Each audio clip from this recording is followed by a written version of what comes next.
Mwenda wazimu aliingia msikitini, kaanza kuwatazama watu walikuwa wakisali.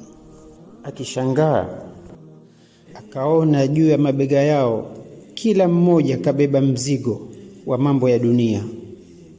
Alisimama akiwa amechanganyikiwa, akiwatazama kwa macho ya ajabu, kisha akatoka haraka.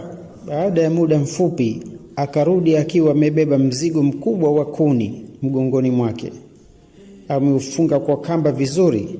Akaanza kusali nao.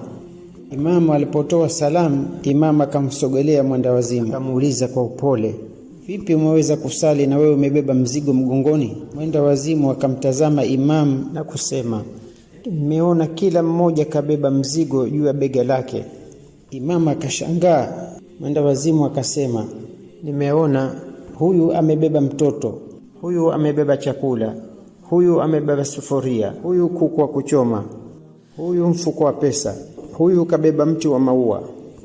Watu walikaa kimya, maneno yaliwagusa katika nyoyo zao. Subhanallah. Na imamu akauliza kwa maneno ya chini, na mimi umeniona nimebeba nini? Niliona juu ya mgongo wako kuna ng'ombe mkubwa.